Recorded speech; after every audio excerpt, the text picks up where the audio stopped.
Os irmãos podem se assentar. Queridos, nós vamos dar sequência à nossa exposição no livro de Atos, por isso eu te convido a abrir no livro de Atos, capítulo de número 14. Nós vamos ler do verso 1 até o verso de número 21.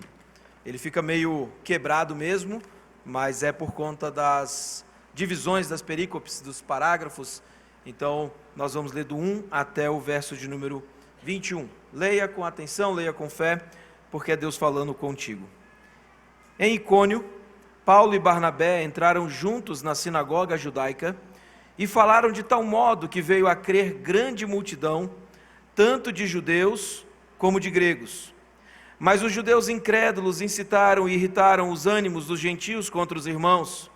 Entretanto, demoraram-se ali muito tempo, falando ousadamente no Senhor, o qual confirmava a palavra da sua graça, concedendo que por mão deles se fizessem sinais e prodígios. Mas dividiu-se o povo da cidade. Uns eram pelos judeus, outros pelos apóstolos. E como surgisse um tumulto dos gentios e judeus, associados com as suas autoridades, para os ultrajar e apedrejar, sabendo eles, fugiram para Listra e Derbe, cidades da Licaônia e circunvizinhança, onde anunciaram o evangelho. Em Listra costumava estar assentado certo homem aleijado, paralítico desde o seu nascimento, o qual jamais pudera andar. Esse homem ouviu Paulo falar, que fixando nele os olhos e vendo que possuía fé para ser curado, disse-lhe em alta voz: apruma-te direito sobre os pés. Ele saltou e andava. Quando as multidões viram o que Paulo fizera, gritaram em língua licaônica, dizendo: os deuses em forma de homens baixaram até nós. A Barnabé chamavam Júpiter e a Paulo Mercúrio, porque era este o principal portador da palavra. O sacerdote de Júpiter, cujo templo estava em frente da cidade, trazendo para junto das portas touros e grinaldas, queria sacrificar juntamente com as multidões. Porém, ouvindo isso, os apóstolos Barnabé e Paulo, rasgando as suas vestes, saltaram para o meio da multidão, clamando: senhores, por que fazei isso? Nós também somos homens como vós, sujeitos aos mesmos sentimentos, e vos anunciamos o evangelho, para que dessas coisas vãs vos convertais ao Deus vivo, que fez o céu e a terra, o mar e tudo que há neles, o qual nas gerações passadas permitiu que todos os povos andassem nos seus próprios caminhos. Contudo, não se deixou ficar sem testemunho de si mesmo, fazendo o bem, dando-vos do céu chuvas e estações frutíferas, enchendo o vosso coração de fartura e de alegria. Dizendo isto, foi ainda com dificuldade que impediram as multidões de lhes oferecerem sacrifícios. Sobrevieram, porém, judeus de Antioquia e Icônio, e instigando as multidões e apedrejando a Paulo, arrastaram-no para fora da cidade, dando-o por morto. Rodeando, porém, os discípulos, levantou-se e entrou na cidade. No dia seguinte partiu com Barnabé para Derbe. E tendo anunciado o evangelho naquela cidade, e feito muitos discípulos, voltaram para Listra e Icônio e Antioquia. Oremos ao Senhor. Pai bendito, nessa noite nós pedimos o Teu santo auxílio sobre nós, ao olharmos para a Tua palavra, que o Teu Santo Espírito nos ensine, que o Teu Santo Espírito nos confronte, que o Teu Santo Espírito nos console. Nos aperfeiçoa a imagem de Cristo Jesus nessa noite. É a oração que fazemos em nome do Senhor Jesus. Amém. Crianças, eu quero que você desenhe você fazendo aquela prova mais difícil que você já fez na sua vida. As crianças fizeram muitas provas difíceis, né? De matemática, português. Então aproveita e faz um desenho você fazendo a prova e tirando 10. Tá bom? Eu vou crer que você vai tirar 10 na sua prova dessa semana. Eu nem preciso perguntar para você, adulto, porque é quase que unanimidade que todos aqui já fizeram uma prova, né? Especialmente considerando uma cidade como Brasília, que respira concurso público, a gente tem uma tendência de começar as nossas provas muito cedo, né? E nós vamos nos tornando quase que profissionais em provas de concurso, e há algumas pessoas assim. As pessoas aqui conhecem, estudam, se empenham em concursos públicos, E aqueles que são concurseiros ou estudantes para concurso sabem que cada banca exige um tipo de resposta. Nós de Brasília, nós somos meio profissionais de fazer prova do CESP, né? A gente tem uma vantagem assim, e quando muda a banca a gente fica meio preocupado, né? Puxa, não é CESP, né? Está todo mundo um pouco acostumado com isso. E a gente começa a acostumar com os macetes das provas, o tipo de pergunta que cada banca faz, e algumas provas que você precisa responder, e as perguntas são simples, é sim ou não? Eu lembro uma vez na prova do mestrado, com o Dr. Heber Campos, e a prova dele era toda assim, verdadeiro ou falso, sim ou não? Mas ele dava um Ctrl+C do livro dele, página X, sei lá, e falava assim, verdadeiro ou falso? Sei lá, só vou saber se eu li o livro, né? Então era desafio, mas a gente vai aprendendo, a gente vai se desafiando e a gente vai entendendo como responder a essas perguntas. Outras perguntas são discursivas. Você tem ali a oportunidade de expor o seu pensamento, ou de encher linguiça para o professor, e você coloca aquele texto grande, comprido, para ver se você cativa o seu professor, e aí o resultado vem. Outra estratégia, especialmente nós que estamos acostumados com prova do CESP, eu já passei muitos anos que eu não faço, é que algumas perguntas é melhor você não responder, não é verdade? Você deixa em branco, porque uma errada anula uma certa. E você olha para aquela questão e você diz, eu não tenho muita certeza disso. E se eu chutar, talvez eu anule uma questão certa. E algumas perguntas que nos são feitas, nós vamos deixar em branco, nós não vamos responder. O ponto é que cada pergunta exige um tipo de resposta. Às vezes respostas simples, às vezes respostas complexas. Dependendo do concurso, você precisa dar uma resposta enviesada. Depende. E nessa noite, irmãos, nós precisamos perceber qual é a resposta que nós temos dado ao evangelho que temos ouvido.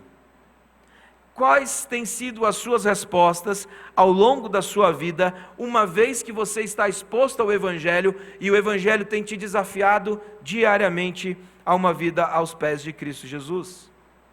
Nós vamos ver nesse texto que algumas respostas levam Paulo quase à morte. Algumas respostas nos levam à vida eterna. Há respostas que damos e que expõem o nosso coração irado diante do Senhor. E mesmo quando não falamos nada, nós também estamos respondendo. Um resumo daquilo que eu quero trazer nessa noite é que o Evangelho exige uma resposta de fé do nosso coração. Quando nós ouvimos o Evangelho, quando nós estamos expostos ao Evangelho, o Evangelho exige de nós uma resposta de fé. É verdade que muitas vezes respondemos de forma contrária, mas deveríamos responder com fé. É verdade que muitas vezes ao ouvirmos o Evangelho, e talvez essa tenha sido a sua experiência de vida, você respondeu várias vezes negativamente. E nós sabemos a respeito do chamado interno do Espírito Santo. E nessa noite nós vamos ver 3 respostas nesse texto que foram dadas ao Evangelho. A primeira resposta que foi dada aqui foi uma resposta de incredulidade raivosa. Quando nós olhamos para o texto, nós temos que lembrar que nós estamos na primeira viagem de Paulo, e Paulo e Barnabé já viajaram um bocado aqui, eles já estão já estão peregrinando pelas cidades ali. Eles estão a mais ou menos 128 quilômetros de Antioquia da Psídia. Eles estão anunciando o Evangelho e eles usam a mesma estratégia. Eles chegam numa sinagoga, eles pregam o Evangelho, eles anunciam o Evangelho, e na sinagoga eles teriam voz, porque eles eram homens judeus. Eles expõem o Evangelho ali, e ali são feitos discípulos, pessoas que são desafiadas, pessoas que são confrontadas com o Evangelho e que respondem ao Evangelho porque foram chamados pelo Espírito Santo.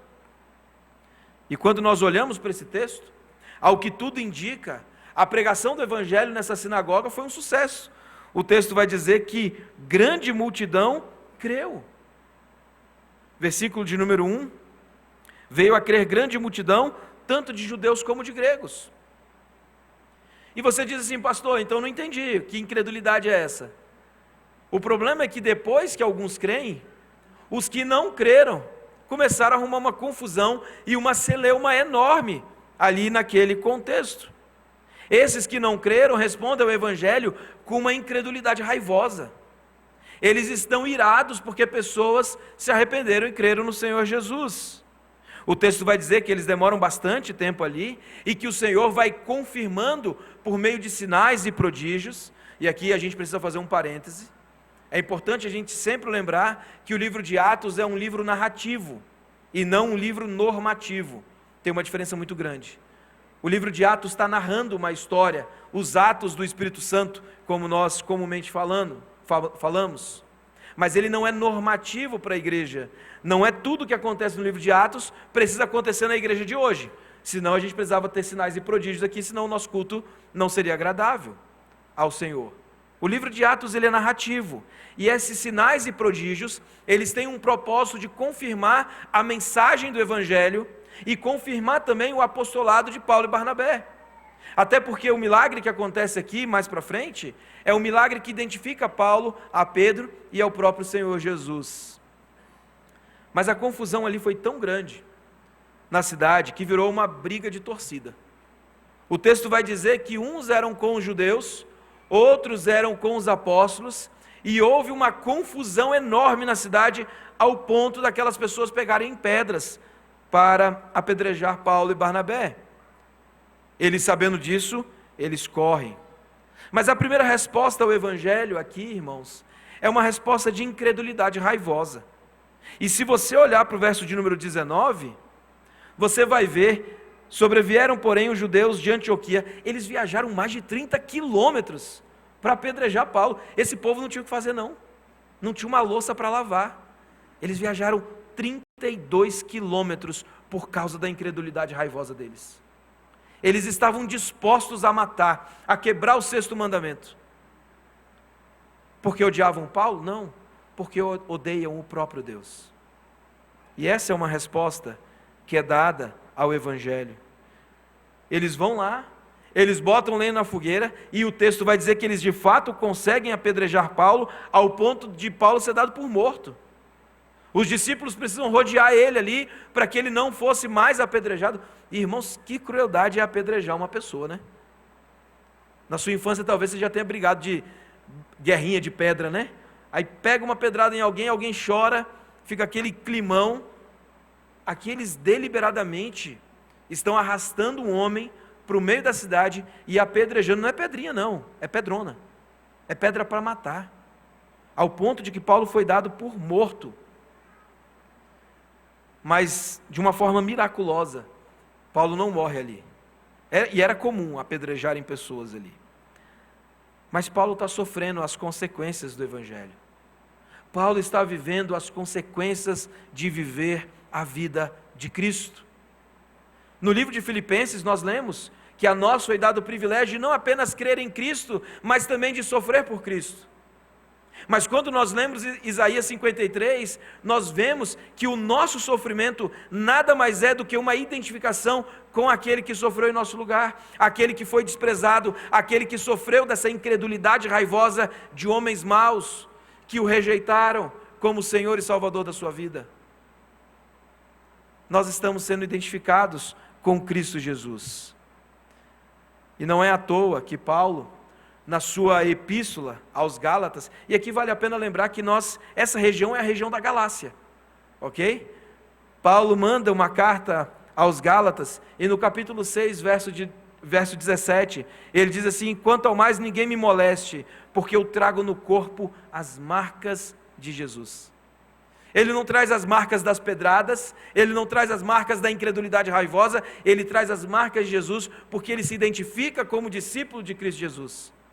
Mesmo diante daquela incredulidade, mesmo diante de uma resposta raivosa ao Evangelho, Paulo diz: olha, eu carrego no meu corpo as marcas de Jesus, as marcas do Evangelho. Você deve se lembrar que quando nós expomos Atos no capítulo 9, verso 16, Deus diz a Ananias que iria mostrar para Paulo o quanto importa sofrer pelo nome de Deus, pelo nome de Jesus.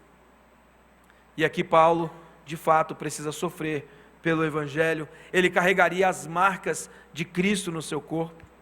Ele é dado por morto, ele é levado, ele vive as consequências do Evangelho, mas é exatamente essa resposta raivosa e incrédula que leva à violência. E queridos, nós olhamos para esse texto e pensamos assim, bom, eu nunca peguei em pedra, mas será que no seu coração, diante do Evangelho, diante da mensagem do Evangelho, você também nunca nutriu raiva? Talvez num período da sua vida em que você não era cristão, você olhava para a igreja, você olhava para os cristãos e dizia assim, esse povo tinha que sumir do mapa, esse povo nem gente é. Talvez você tenha crescido dentro de uma igreja evangélica, ouvindo o Evangelho e rejeitando deliberadamente o Evangelho todos os dias da sua vida, ouvindo o Evangelho sendo pregado, dizendo assim, isso aí é besteira, eu faço o que eu quiser da minha vida, ninguém manda em mim, não é o Evangelho que vai dizer, talvez sentindo e nutrindo raiva. Queridos, nós também sentimos, muitas vezes, raiva, quando somos confrontados com o Evangelho, quando temos que reconhecer os nossos pecados. Será que nós não somos iguais? Quantas pessoas raivosas saem da porta da igreja, bravos com quem? Bravos com Deus, porque não querem Deus controlando e governando a sua vida, incrédulos ao ponto de esbravejar contra o Evangelho. Mas perceba que aqui nesse texto, esses judeus eles não creem no Evangelho. A pergunta é, por que eles estão brigando? Se eles acham que essa mensagem é falsa, se eles acham que Jesus não é o Senhor, por que eles estão brigando? Por que eles estão pegando em pedra? Não seria muito mais fácil falar assim, bom, eu rejeito, vou para minha casa e fico lá? Mas eles sentem tanta raiva, irmãos, porque o Evangelho confronta o coração deles. Porque se eles não sentissem, porque se eles não acreditassem nisso mesmo, eles não teriam feito nada. Mas uma vez que o Evangelho aponta quem nós somos, uma vez que o Evangelho expõe o nosso coração, uma vez que o Evangelho coloca aqui, e diz, olha, é isso que você é. Aqueles homens pegam em pedras para matar Paulo e Barnabé, porque eles sentem raiva de Deus. Eles expõem uma resposta de incredulidade. E para os incrédulos a resposta é um não bem alto, seguido por ódio por Cristo, seguido por ódio por aqueles que anunciam. Agora deixa eu fazer uma pergunta para você, aqui na redenção, qual tem sido a sua resposta ao Evangelho? Você tem ouvido o Evangelho sendo pregado aqui? Você tem sido exposto ao Evangelho durante a semana? E qual tem sido a sua resposta? Será que você de vez em quando não fica assim meio revoltado e diz assim, esse texto aqui eu não vou obedecer não? A gente está expondo os 10 mandamentos, né? A gente está trazendo o nosso coração assim de uma maneira, deixando o nosso coração tão vulnerável. A gente está conhecendo os nossos pecados. E muitas vezes ao conhecer o nosso coração, nós ficamos raivosos contra Deus. Deus, isso aqui eu não vou obedecer não. Isso aqui eu não quero. Eu vou fingir que esse texto não existe. Você fica indignado quando o Evangelho te confronta, quando o Evangelho te mostra quem você é. Queridos, o Evangelho não é apenas uma mensagem qualquer, que você ouve em qualquer esquina. O Evangelho ele destrói os nossos argumentos humanos, o Evangelho ele expõe o nosso coração, ele destrói o pensamento humano, é uma mensagem que exige uma resposta de fé. E qual tem sido a sua resposta? Porque é muito fácil ficar dentro de uma igreja e você fica silencioso no cantinho, ninguém te vê, ninguém mexe com você. E você acha que isso é viver diante do Senhor. E quando você sai dessa porta, você vive uma vida totalmente contrária ao Evangelho. E se alguém te disser que você está errado, você se revolta. Não, quem é você para dizer da minha vida? Queridos, não somos nós, é a palavra de Deus expondo o seu coração.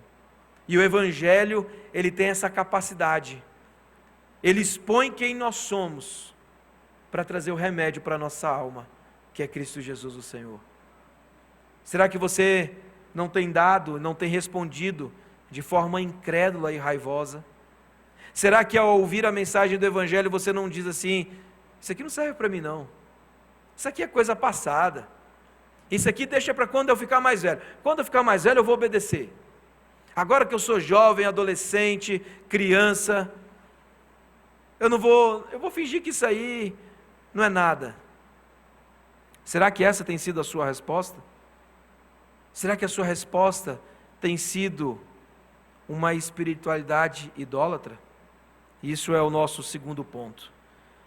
Porque a partir desse momento em que há uma confusão, o texto diz que eles vão para a região de Listra, 32 quilômetros depois eles viajam, e eles chegam ali em Listra, e Deus continua abençoando aquela mensagem, aquela viagem, e Paulo e Barnabé chegam à cidade, e o texto vai dizer que havia um homem aleijado ali na porta, um homem que era paralítico desde que nasceu, e Deus abençoa Paulo e Barnabé, de forma que há um milagre ali, e esse milagre é colocado em paralelo para identificar Paulo com Cristo, que também fez esse milagre, com Pedro, que havia feito esse milagre no início do livro de Atos, e agora Paulo também, para validar o seu apostolado, também realizando sinais e prodígios.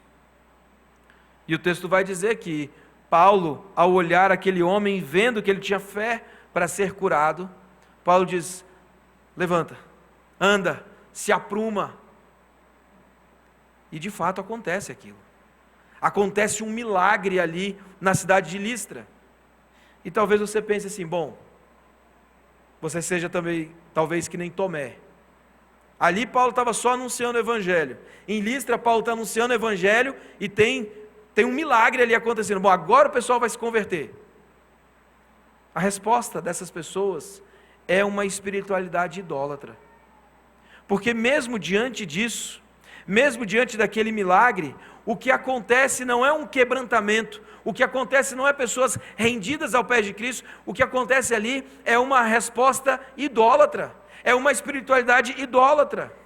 E muitas vezes, irmãos, diante dos feitos do Evangelho, a reação das pessoas não é um quebrantamento, a reação das pessoas é expressar uma espiritualidade vazia, e é o que acontece aqui.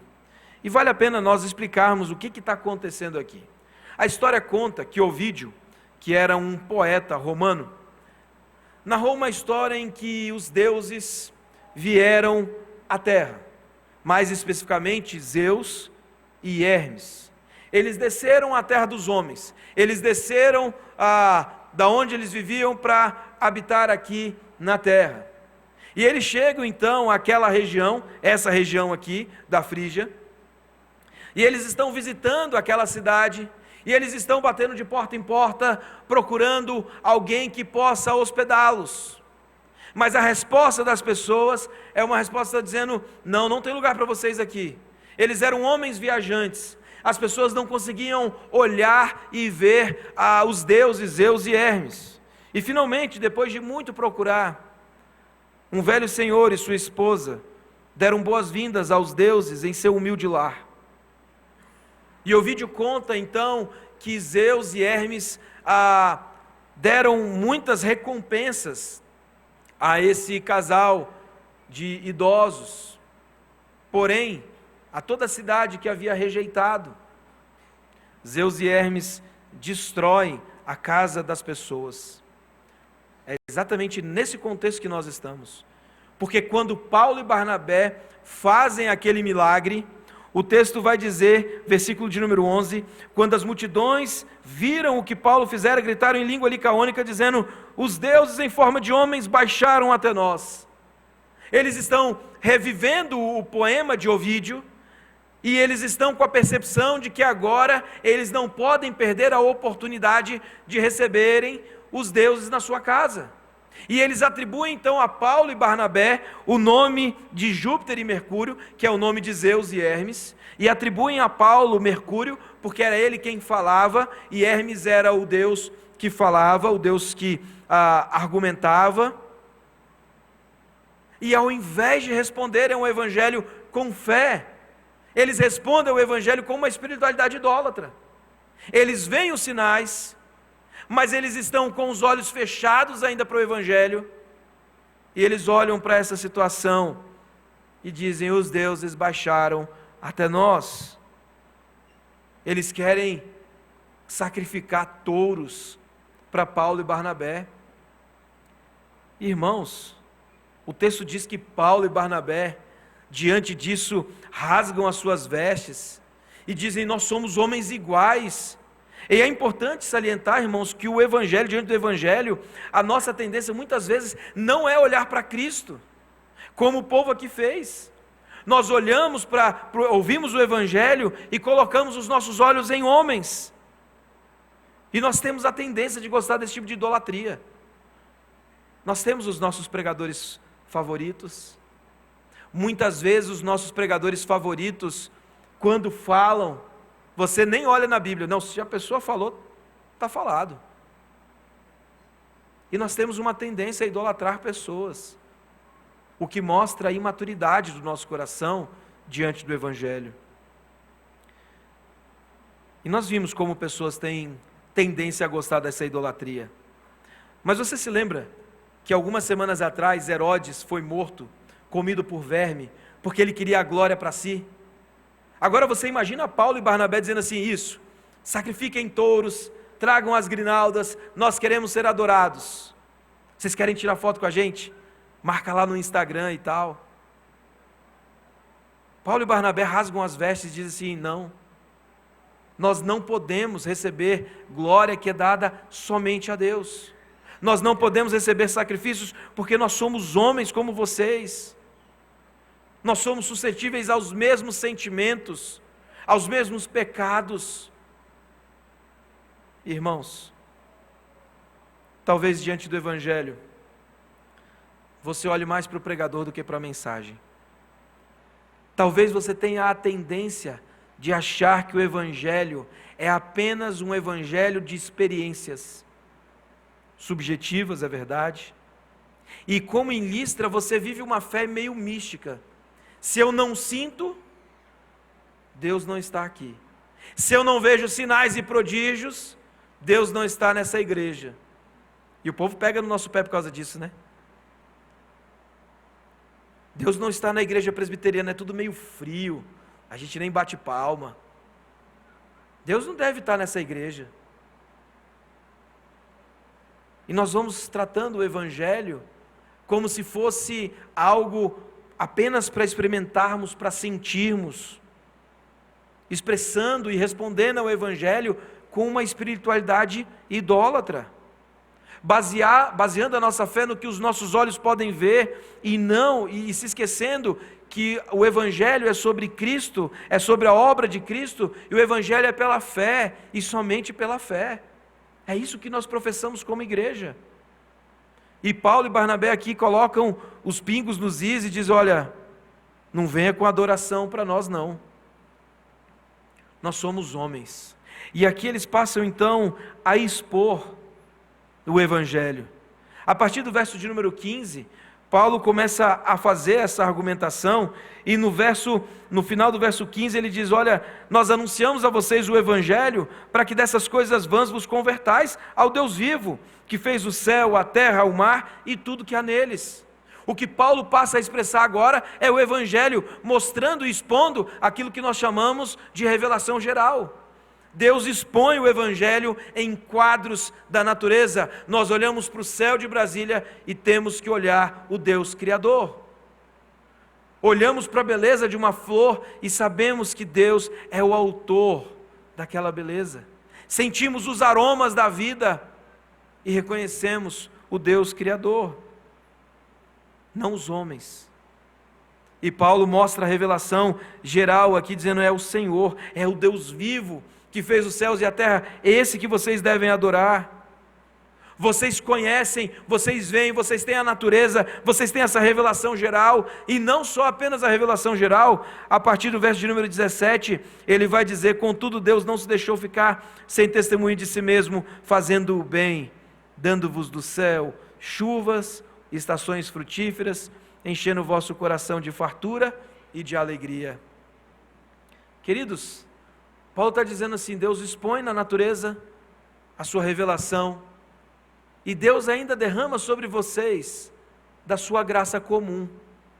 Esse é o nome técnico para isso que nós estamos lendo aqui. Deus dá ao povo chuvas, estações frutíferas, enche o coração de fartura e de alegria. Mesmo diante dessa espiritualidade idólatra, mesmo diante de uma incredulidade raivosa, ainda assim Deus, na sua graça comum, dá a pessoas coisas que elas não merecem. Deus dá o céu, Deus dá o sol, Deus dá a chuva.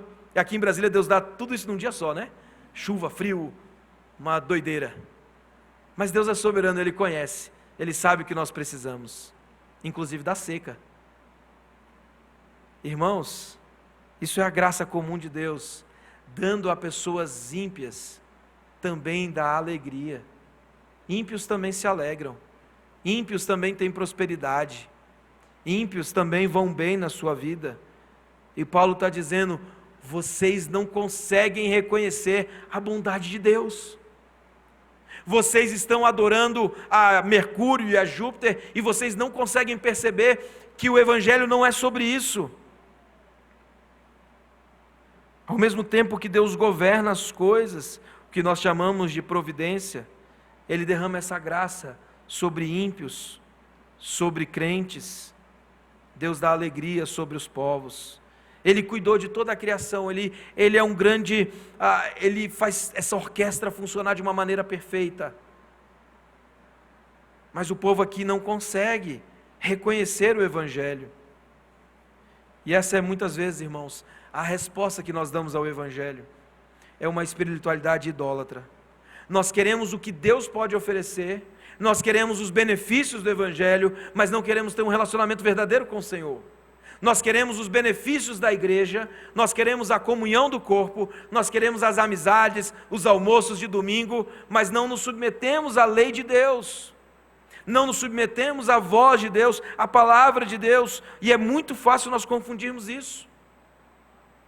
É muito fácil nós querermos e buscarmos as bênçãos e nos esquecermos do Senhor, que é o Deus de toda a bênção, nos esquecermos de Cristo. E somos, assim, idólatras da nossa fé. Transformamos coisas boas em coisas ruins. Transformamos bênçãos em maldições. E idolatria, irmãos, não é apenas você se prostrar a uma imagem. Na minha concepção, idolatria, ela se disfarça muitas vezes de desejos legítimos. É legítimo você ter um carro, é legítimo você passar num concurso, é legítimo você ter um apartamento, mas quando isso toma um lugar ilegítimo no seu coração, ele se transforma no seu Deus. Idolatria é um desejo legítimo ou não, que toma um lugar ilegítimo no meu coração, e passa então a governar as minhas atitudes. E qual é a resposta que você tem dado ao Evangelho? Será que é uma espiritualidade idólatra? Porque se é isso, isso não vai te atrair para perto de Deus, isso vai te afastar de Deus.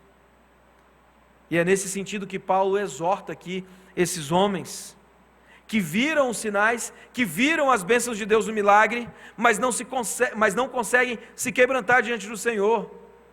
Eles expressam uma idolatria, eles expõem o coração dele idólatra, e queridos, idolatria é tolice. O ídolo, quanto mais você dá, mais ele pede, porque o ídolo quer sangue.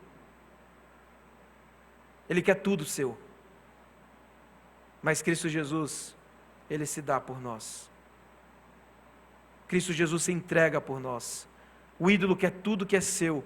Cristo Jesus se entrega voluntariamente para morrer em nosso lugar, como nós lemos em Isaías 53.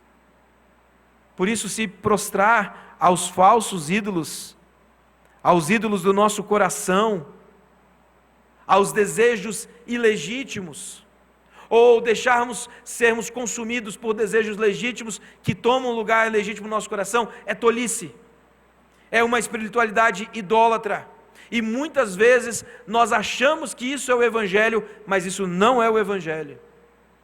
Isso é uma falsificação do Evangelho. Nós achamos que a nossa vida é apenas vir aqui no domingo, entregar o nosso dízimo e oferta, dar uns 2, 3 abraços e ir embora. Você bateu o seu ponto, Você pagou a sua mensalidade no seu clube de vantagens, tirou uma foto e você acha que ser crente é isso. Isso é uma espiritualidade idólatra. Você quer os benefícios sem as responsabilidades.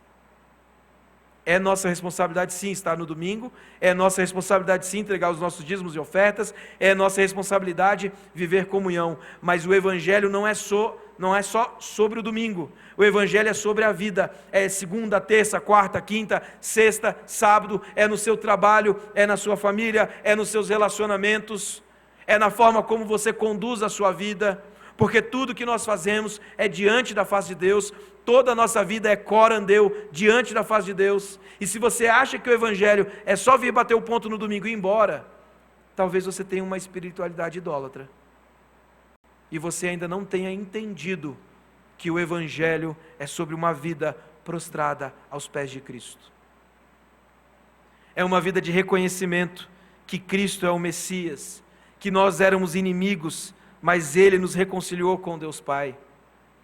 O Evangelho não é sobre benefícios, irmãos. A nós foi dado o privilégio de não apenas crer em Cristo, mas também de sofrer por Cristo. Qual tem sido a sua resposta ao Evangelho? Uma espiritualidade idólatra? Uma incredulidade raivosa? Como que você tem respondido, irmãos? Como que você tem conduzido a sua vida? O que é o Evangelho para você? Será que você tem uma visão clara disso? O Evangelho não é sobre benefícios, o Evangelho é sobre um homem, Jesus Cristo, o Senhor, e é a Ele que nós devemos adorar, é a Ele que devemos nos prostrar, mesmo quando não vemos nada à nossa frente, mesmo quando não há sinais e prodígios, mesmo quando não temos o que nós queremos, mesmo quando os nossos desejos não são atendidos. O Evangelho é sobre o Senhor Jesus. E isso nos leva para a nossa terceira e última resposta.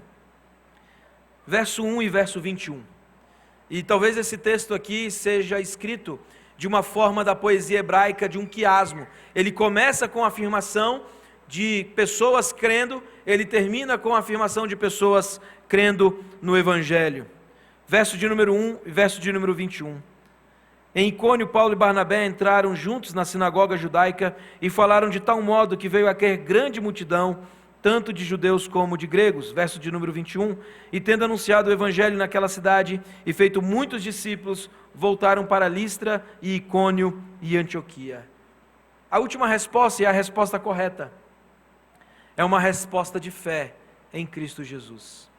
O texto que nós lemos é cheio de reviravoltas, tem milagres, tem brigas, tem confusões, tem apedrejamentos, e muitas vezes nós temos uma tendência de concentrar os nossos olhos nisso, mas nós perdemos a visão do Evangelho do início ao fim desse texto, porque no início mostra que o Evangelho funciona, pessoas creem no Senhor Jesus, mesmo diante da oposição, mesmo diante da idolatria. No verso de número 21, mais uma vez, vários discípulos são feitos em nome do Senhor Jesus.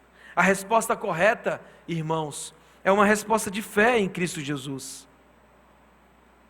E mesmo diante da oposição, mesmo diante da perseguição, mesmo diante da idolatria da cidade, a nossa resposta precisa ser uma resposta de fé.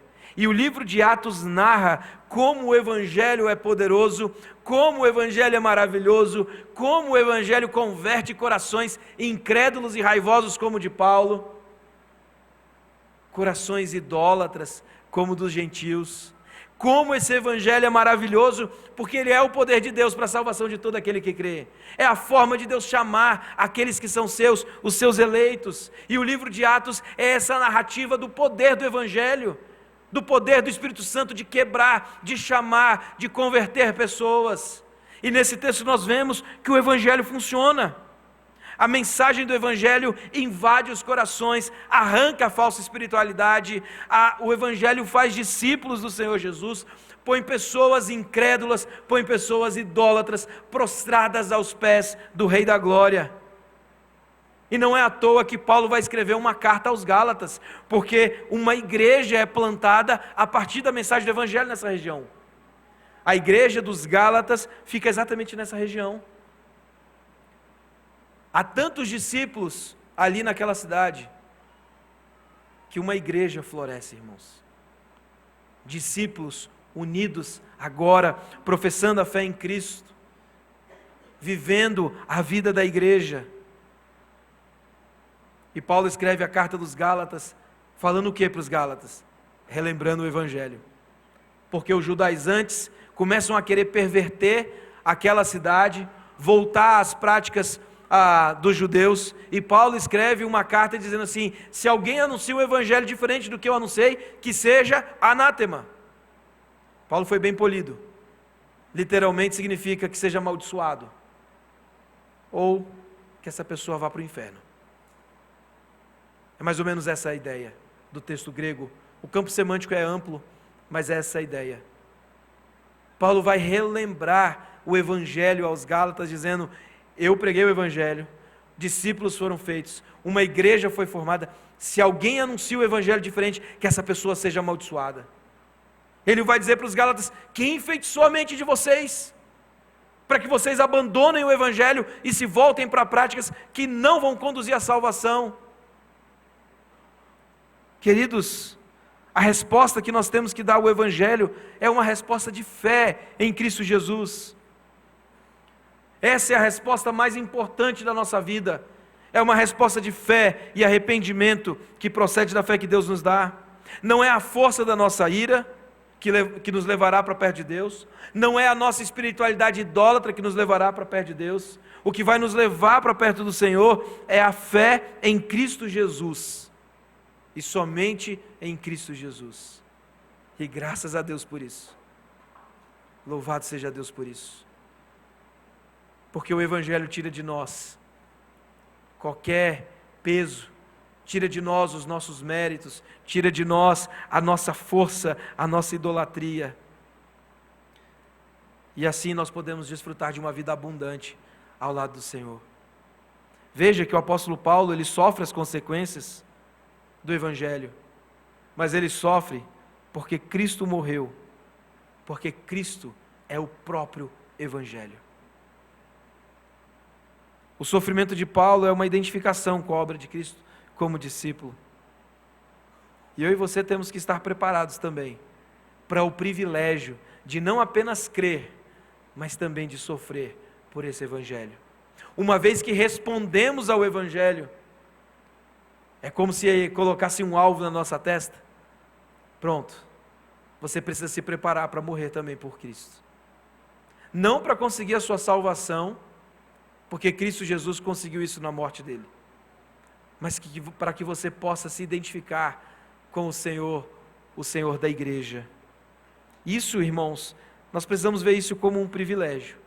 Se somos ultrajados, maltratados, mortos, é porque também o nosso Senhor foi morto, foi ultrajado, foi maltratado. E nas próximas páginas de Atos, nós vamos ver o quão importante e glorioso é sofrer por Cristo. As próximas páginas da história de Paulo, você diz assim: Senhor, aonde eu me meti? Ele é apedrejado, ele é açoitado, ele sofre naufrágio, ele é preso, ele é perseguido, ele é injustiçado. Esse é o preço de respondermos sim ao Evangelho, a respondermos com fé. E Paulo, na carta dos Gálatas, capítulo 2, versos 19 e 20, ele diz: eu estou crucificado com Cristo, logo já não sou eu quem vive, mas Cristo vive em mim. E esse viver que agora tenho na carne, vivo pela fé no Filho de Deus, que me amou e a si mesmo se entregou por mim. Mesmo diante dos sofrimentos, ele vai dizer: olha, essa vida que eu vivo pela fé, naquele que me amou e que se entregou por mim. Ah, irmãos, essa é a resposta que nós devemos dar ao Evangelho, é viver a vida de Cristo. Viver a vida de Cristo porque Ele mesmo se entregou por nós. Viver a vida de Cristo porque somos habitados pelo Espírito Santo, e habitados pelo Espírito Santo somos capacitados também a viver uma vida que glorifica ao Senhor. Temos a palavra de Deus nos instruindo diariamente. Temos a igreja, o corpo de Cristo, nos afiando como ferro afia ferro, sendo aprimorados e conformados à imagem de Cristo. e somos identificados também com a sua morte. Mas eu quero concluir fazendo algumas perguntas para você essa noite. Você de fato é um discípulo de Jesus? Sim ou não? Você entendeu o Evangelho? Sim ou não? Você entendeu que é um homem caído, distante de Deus, e que foi por meio da obediência de Jesus, e que agora, por graça e fé, nós temos acesso ao Pai? Você entende que Jesus é o mediador? Que sem Cristo Jesus você não tem acesso a Deus? Que por você mesmo, por suas obras, você jamais seria capaz de receber salvação? Que a resposta que você deu ao Evangelho é porque Deus implantou fé no seu coração por meio da sua graça? Você entende que se você rejeitar essa mensagem, Deus punirá eternamente aqueles que o rejeitam em vida? Você entende que a idolatria vai te afastar do Senhor? Você entende que o melhor da vida é viver para a glória de Deus e tomar parte nas obras que Ele mesmo preparou de antemão? Queridos, essas respostas vão definir quem você é diante do Senhor. O quanto o Evangelho transformou a sua vida. Talvez você esteja essa noite aqui, se segurando na cadeira, raivosamente, dizendo assim, isso aí eu não quero não. Não é contra mim que você está com raiva, é contra o próprio Deus. Talvez você esteja pensando que tudo isso que a gente está falando aqui, isso é balela, são regras, e você quer viver a sua vida sem regras, do jeito que você quiser. Eu sou dono da minha vida, eu faço o que eu quiser. Eu sinto te dizer, irmãos, que você vai morrer enganado. Você não é dono da sua vida. Nós cremos num Deus soberano, que governa todas as coisas. Mas se você entendeu o Evangelho, se você entendeu o que Cristo fez na cruz por você, se você nessa noite é incomodado pelo Espírito Santo, queridos, a melhor resposta é uma resposta de fé em Cristo Jesus. E se essa noite Deus tem falado ao seu coração, não saia daqui sem conversar com alguém. Procure um dos pastores, presbíteros, diáconos, procure um membro da igreja. E nós queremos te ajudar a viver a sua fé em Cristo Jesus. Porque essa é a melhor resposta que você pode dar. Crianças, essa é a melhor resposta que você pode dar. E você pode fazer isso ainda pequeno.